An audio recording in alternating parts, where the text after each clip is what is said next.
Welcome to Filed, a monthly conversation for those at the convergence of data privacy, data security, data regulation, records, and governance. I'm Anthony Woodward, CEO of RecordPoint, and with me today is my co-host Kris Brown, RecordPoint's VP of Product Management. How are you, Kris?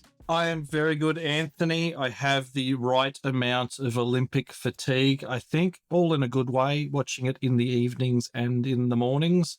French time doesn't really suit us here in Australia at this point in time. Yeah, up until today, I've been sending all of my American friends the screenshot of the medal tally, but unfortunately today is the last point that I get to tell them that the USA is not above us in the tally. The 27 million people versus the 330 million people is a lot of fun. We also today have joined by the co-founder of DataCo, Danny Tyrell. Danny, you built a data platform that's built for highly regulated enterprises, and it sounds fantastic and amazing, and I can't wait to drill into it. But how are you going today, Danny? And I'm going very well, thanks. And thanks for having me on the show. Kris, I think I'm not quite Olympic fatigued yet. I don't think I've been waking up as early as I should be to watching it, to be honest. But I do have the complaint around the time zones. When you don't get to watch all of the fun stuff, it's like we only get to watch the heat at night before we go to bed, and then you miss all the medal events. So I've also got a bit of a complaint around the time zone. Yeah, getting up in the morning and not grabbing your phone, because it's like I have to avoid social media. I have to avoid the news until I get the opportunity to go and watch the highlights. And I've specifically gone and bought the package so that I can watch individual sports. So I've got the list up. I'm a bit of a tragic, certainly, sport's my thing, but yeah, a tiny little bit of fatigue setting in after week one. And I'm sure this time next week, I'll probably be more of a mess.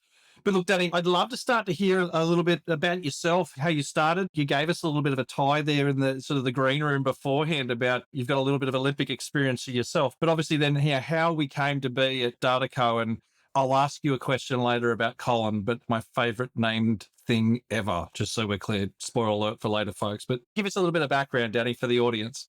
Yeah, absolutely. So my journey actually kind of into the professional domain did start in sports analytics, funnily enough, which is why I have such a fun liking for the Olympics. So I came from this mathematics kind of systems engineering background, but spent a number of years playing elite sport when I was growing up. So at the back end of my university days, I actually was asked if I wanted to go into the sports analytics space at the Australian Institute of Sport with the Australian men's volleyball team. And so I spent 4 years working in that domain. So it was all kind of think Moneyball, like live in-game statistics, strategy, really taking analytics to how you perform to the peak. And through that experience, was lucky enough to actually go along to the London Games. It wasn't our best performing games as a nation, but the whole experience in London kind of came to life through that whole time. And I have just such fond memories of kind of traveling the world and going to these incredible different locations, but really applying analytics in a real world domain. After I went through that journey, I kind of made the decision that sports wasn't going to be the space that I would take a full career in. There was some other things from a professional and business standpoint that I wanted to maybe try and explore a little bit. So I spent a number of years actually transitioning into the consulting space, working for both Accenture and PwC, kind of all the way from this core technology delivery, all the way up the stack, more into the consulting and strategy space. And at the end of my time in consulting, I was really thinking about digital ecosystems, new business models, kind of how you start to collaborate, and wasn't just this kind of, you've got this narrow vertical, but actually how you start to come together in the digital economy. And that's really what landed me across into what was the venture capital innovation arm of ANZ Bank, who were looking to explore more concepts into this space. And that was really the start of what DataCo was today. Yeah, awesome. And again, I think the one of, or at least core part of the products is a product called Colin. Give us a bit of an understanding of Colin. And I said Colin, it couldn't get any more of an Australian name for a product, right? Like that is just gold. Colin he's a fantastic guy. So who Colin is, we wanted someone who was just like steady, reliable, like he'd been there, he'd done that. And Colin really is our generative AI capability, which is all around how you can do collaborative analytics, but leveraging kind of the cutting edge technology you're getting from Gen AI. But maybe before I go too much into Colin, just maybe unwinding a little bit about like what actually is DataCo in this domain. It's really how we perform collaborative marketing and analytics is really the space that we're really starting to carve out.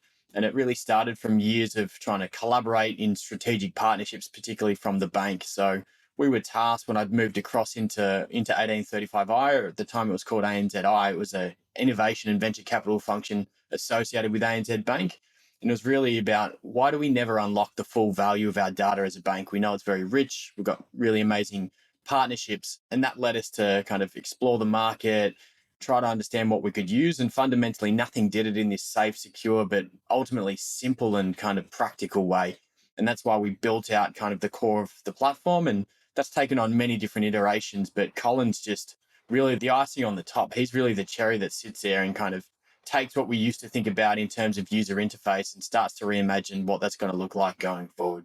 Yeah, that's a fantastic background. I'd love to drill into that a little more around the context of, in the real world, what you're solving for organizations. Because I think what you talk about there, large bank, lots of data in terms of ANZ's problem, but there's some real practical applications of this technology, isn't there?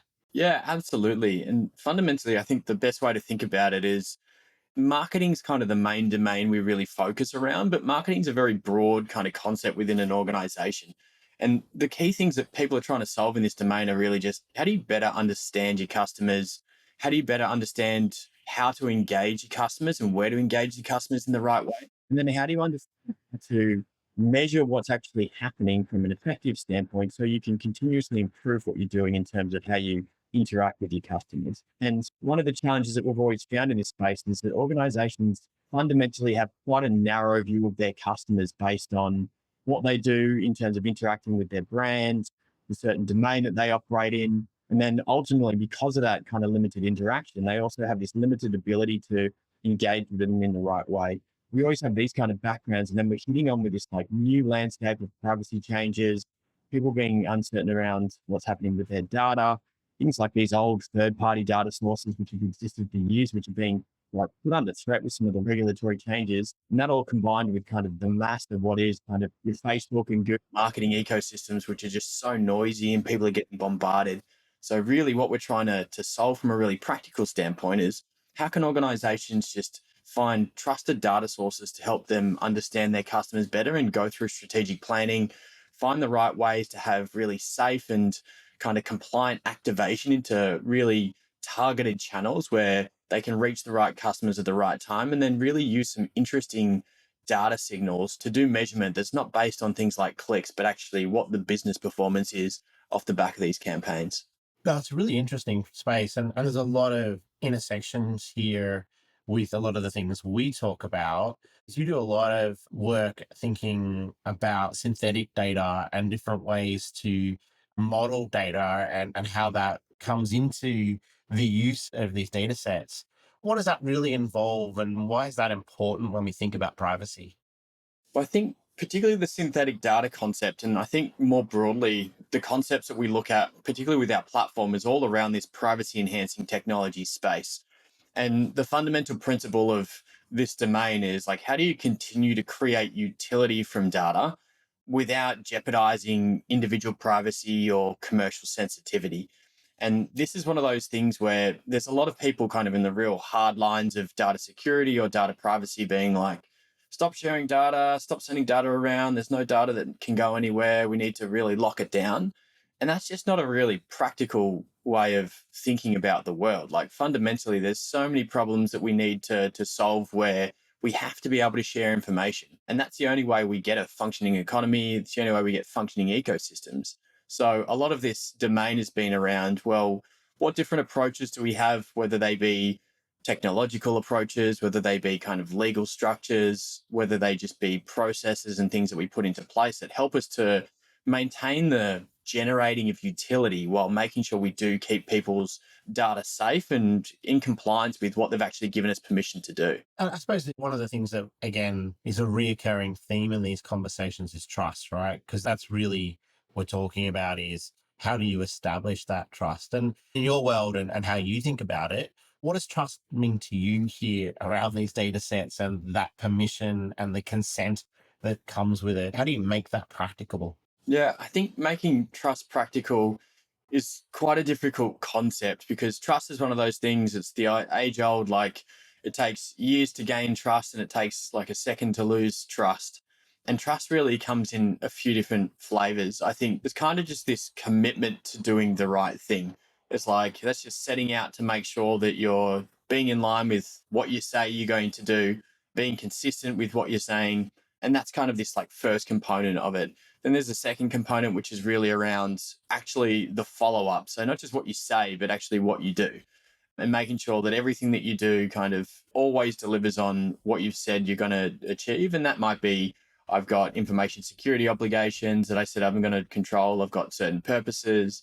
But fundamentally, I think there's always this layer of trust, which has to come down to more of that, like the backbone of ethics, I'd say. And it's either like ethics / just like doing right.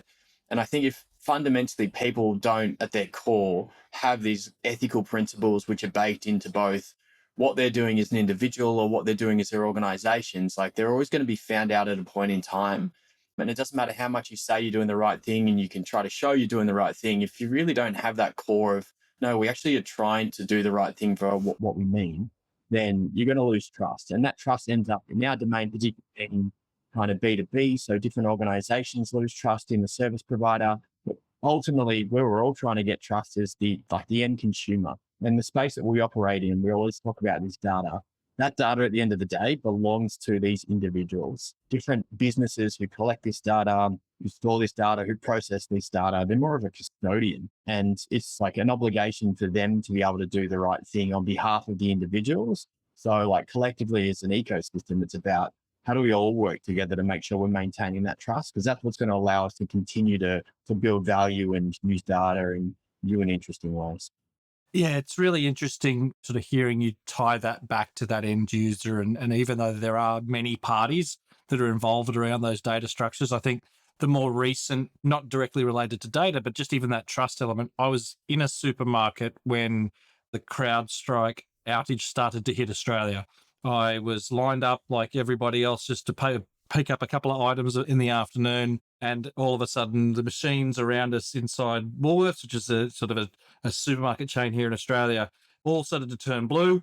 And then, there was some panic from the staff initially. An individual jumped on the microphone and sort of explained they were having a bit of an issue, but they instantly went to, we're having a problem with Microsoft. And it's like, that was the easy target. We're aware of what's going on. Microsoft is doing this, that, or the other. And even I know better than this, I got caught up and was like, had a quick flick through, my status at Microsoft. And it's like, well, there doesn't appear to be anything major going on. Obviously we're a SaaS provider. I'm like wondering what's going on here.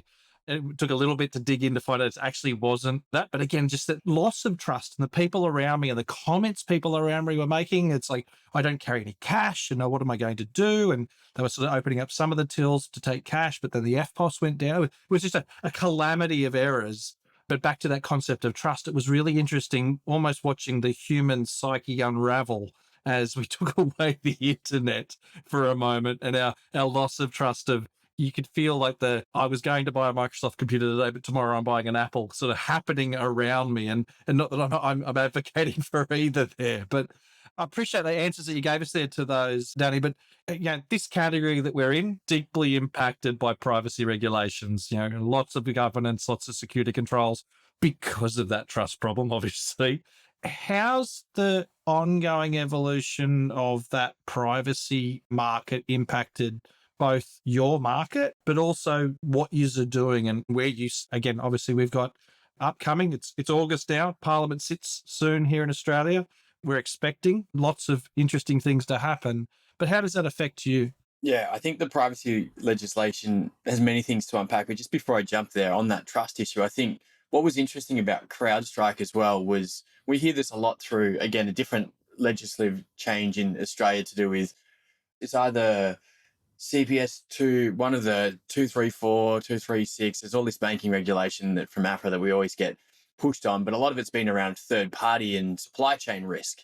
And it seems like there's like silly compliance thing that you need to go through. But the CrowdStrike one was a perfect example with Microsoft, right? Where, as you said, Kris, like Microsoft are the one who's got the spotlight straight away. And they're sitting there being like, this isn't even us. Like, this is someone else. This has come through. But the obligation kind of on the systems and the providers is actually, if you're using third-party service providers, it's your obligation as well to make sure that they're doing the right thing. So I think it was a really good highlight just in the general collaboration and just the general ecosystem kind of space that trust is outside of your control. And while it's easy to say, oh, legally, I've got this down in writing that I'm passing this on, that kind of doesn't matter when one of these events happen. So I think that was just an an interesting little point on the ecosystem. But maybe to the privacy change, there's a lot happening in this privacy space globally, but particularly in Australia, as you said, the legislative changes which are going to come through most likely in August. Until you see kind of pen to paper, you never hold your breath. But fundamentally, I think they're really positive changes for society and they're positive changes for our economy. What they're trying to change with the privacy legislation is just to tighten up some of the language around what does or doesn't class as like personal information. But ultimately, one of the things which I know has got a bit of controversy around it is this fair and reasonable test and this idea of the privacy pub test. And really what that's saying is, doesn't matter how much you go and you put things behind consent banners or yes, I say I'm allowed to use your data for A, B, and C. It's about making sure that businesses are doing things in a fair and reasonable way. And of course, it's got some very big challenges in terms of how you mandate that, like what does it actually mean? Go through the concept of like even the pub test concept I've always said on maybe on a couple of other podcasts around there's different pubs. There's heaps of different pubs in Australia. If you go to a pub and you ask a question in like Bondi versus you go out to the back of like Yakandanda or somewhere and you ask a question about like what do people think in the pub, you're going to get very different answers. So I think the pub test itself has some challenges to it, but the principles of what they're trying to do here is to say use things in a safe and responsible way and make sure that everything's trying to be fair. And from a business perspective, really what we're trying to do is make sure that there's at least this infrastructure component to being able to collaborate very safely and very simply and securely, but also with some of the data providers that actually there's a way of bringing new insights to businesses which truly drive value. And together we work with those businesses to say, maybe there's certain areas and use cases we need to make sure that we're avoiding and we need to make sure that aren't being exploited. But we do think that net it's going to be positive if we can all use data in a safe and collaborative way. Yeah, it's a good point. I loved your explanation of the fair and reasonable. Maybe another time we can have a debate around whether that's truly a pub test. I'll put my lawyer hat on. I feel a little bit on the other side that fair and reasonable as a pub test isn't necessarily. Those two things aren't actually connected as some people are trying to connect it in the industry. But I wouldn't mind digging a little deeper though about being a data broker. And it's probably again with my policy wonk hat on. The March 2024 report came out talking about data brokers. Now I was living in the US when the Equifax hack occurred and was personally impacted. And to be honest, I was disgusted and continue to be disgusted with Equifax's approach, response, what they did. I think I got $25 back from them post the breach. And it was an unreasonable process for the amount of money that they make off my data and they seem to have no responsibility to that. And I think what was good in the ACCC's report was obviously an acknowledgement of those kind of issues. I'd love to hear your response from that report and where you guys sort of see that working, because there's a key plank in what we're all trying to build out in this space. Yeah, I think the data broker industry and the concept is a very interesting one. I thought that ACCC report kind of, I don't know if the purpose of it was to swing any punches, but it definitely felt like it pulled the punches a little bit. And it was more kind of informative around what's going on. But I kind of share your sentiment, Anthony, around just some of the practices which has happened in this space for a long time, just I don't think have been right. They don't sit comfortably from an individual consumer. I think even just like it's like a house of cards, really. I see a lot of these businesses. It's like they've got this data which has been amassed over years and years, and who knows where it's actually come from. It's the same with a lot of these ID spines as well, right? And fundamentally, if you ask them to go back and say, all right, I as an individual want to say, take my data away from one of these companies, or know the companies that contributed to that and have that line of sight, it just mentally exists. So I do see some of these business models being challenged going forward. And a lot of what we're trying to build in terms of our collaborative ecosystems through DataCo is really like a new competitive model to some of those data brokers. So we do have this core platform that we've enabled, which is just about fundamentally how you collaborate.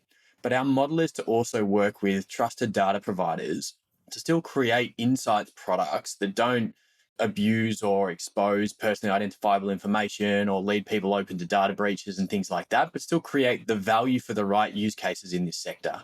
Because as much as I'd like to say that the data broker industry is maybe not up to scratch, there's a lot of value that does come out of some of the use cases they deliver, particularly when you think through the whole business supply chain. Because as I mentioned at the start, you've got a lot of small businesses who do need to know more about their customers to be able to compete in this economy. I think sometimes we nearly, I hate this saying, I don't know why I always keep using it though, like they're throwing the baby out with the bathwater style saying, but this is the same thing with the advertising industry I see. It's like, you can't say, oh, we're not going to do any targeting. Targeting's bad. We can't, like, it's actually so many businesses, like us as a business ourselves, as a small business, we rely on efficient targeting through advertising platforms, because otherwise we'd just be wasting all of our marketing dollars. So there's a middle ground here somewhere.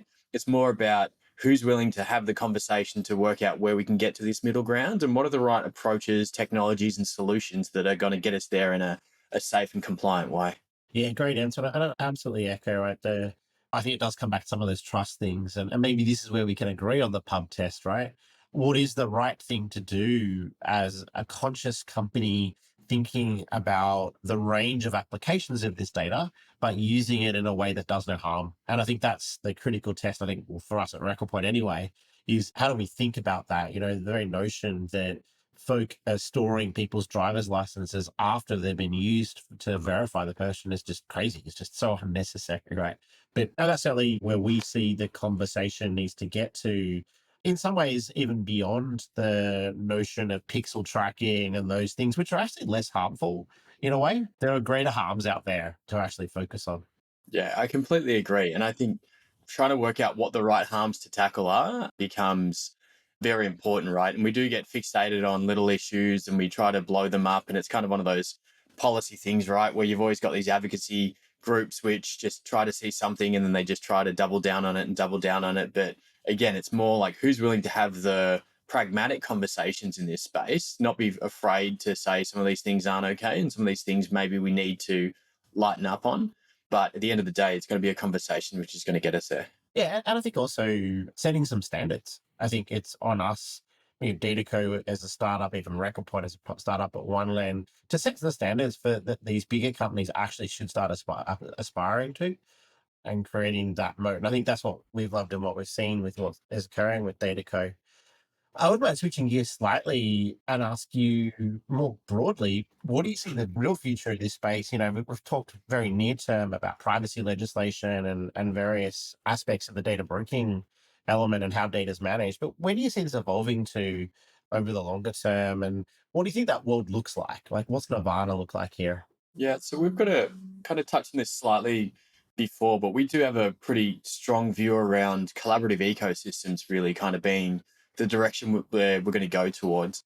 I think we're already seeing this in the media space a little bit, particularly with the retail media trend, which has been coming through over the last probably 12 months, where everyone's becoming more of a channel and different organizations are realizing their physical stores are now a channel to interact with customers, and some of their online presence is going to interact with customers, but also just the power of just working with a strategic partner in terms of accessing and talking to different customers.